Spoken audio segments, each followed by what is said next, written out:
আসসালামু আলাইকুম রহমতুল্লাহি ওয়া বারাকাতুহু। সম্মানিত প্রিয় উপস্থিতবৃন্দ, আজকের এই ভিডিওতে আলোচনা করব অভাব অনটন থেকে মুক্তি পাওয়ার জন্য আল্লাহ পাকের কোরআনের একটা আমল, যে আমল নিজে নিজে ঘরের মধ্যে বসে করলেই কাজ হয়ে যায়, কারো কাছে যেতে হয় না, কারো শরণাপন্ন হতে হয় না।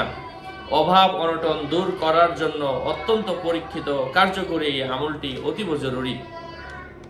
অভাব অনটনে যারা জর্জরিত, অভাবে জর্জরিত, একাধারে 40 দিন পর্যন্ত প্রত্যেক দিন 7,000 বার করে, যদিও আমলটা কঠিন, প্রত্যেক দিন 7,000 বার করে একাধারে 40 দিন পর্যন্ত এই আমলটা যদি করে, তার রিজিকের মধ্যে যদি কেউ বান মেরেও রাখে, রিজিকের মধ্যে বাধা তৈরি করে রাখে, তার প্রমোশনে বাধা তৈরি করে রাখে, তার চাকরিতে বাধা তৈরি করে রাখে, বিদেশ যাত্রায় বাধা তৈরি করে রাখে, অসম্পূর্ণ কাজগুলো সম্পন্ন হয় না, তারা আল্লাহ পাকের মুখাপেক্ষী, তারাই অভাবের মধ্যে আছেন, তারাই জুলুমের শিকার, তারাই একমাত্র তারাই যাদের এই সমস্যাগুলা, তারাই এই আমলটা করবেন ইনশা আল্লাহ। আল্লাহ পাকের অশেষ রহমে কেউ যদি ইয়াকিনের সাথে, ইখলাসের সাথে, আল্লাহ পাকের উপর ইয়াকিন রেখে, ইখলাস রেখে, বিশ্বাস রেখে এই আমলটা করে, আল্লাহ পাক খালি হাতে ফিরিয়ে দিবেন না ইনশাআল্লাহ। সাথে যুক্ত আছে আমি মুফতি জুবায়ের ইমাম।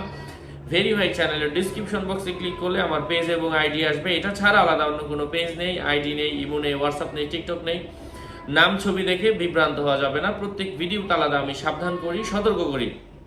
সেই আয়াতটা হচ্ছে আউযু বিল্লাহি মিনাশ শাইতানির রাজীম, বিসমিল্লাহির রহমানির রহিম, আল্লাযী খালাকানি ফাহুয়া ইয়াহদিন ওয়াল্লাযী হুয়া ইউতঈমুনি ওয়া ইয়াসকিন। আবার বলছি, আল্লাযী খালাকানি ফাহুয়া ইয়াহদিন ওয়াল্লাযী হুয়া ইউতঈমুনি ওয়া ইয়াসকিন। এই আয়াতটা আপনারা করেন, আল্লাহ পাকের রহমে কাজে আসবে। যারা অত্যন্ত প্রয়োজন অথবা অনেকে আমার নাম্বার খুঁজেন, তাদের জন্য বলা 019081836999, এটাই নাম্বার। এটা ছাড়া অন্য কোনো নাম্বার নেই, কোনো ইমো নেই, হোয়াটসঅ্যাপ নেই, টিকটক নেই। ভেরিফাইড চ্যানেলের কভার ফটোতে নাম্বার দেওয়া আছে এবং আমার 16,000 ভিডিওর প্রত্যেক ভিডিও ডিসক্রিপশন বক্সে ক্লিক করলে আমার পেজ এবং আইডি আসবে। নাম ছবি দেখে বিভ্রান্ত হবে না। প্রত্যেক ভিডিওতে কিন্তু আমি সবাইকে সাবধান করি, সতর্ক করি। হ্যাঁ, আসসালামু আলাইকুম ওয়া রাহমাতুল্লাহি ওয়া বারাকাতুহু।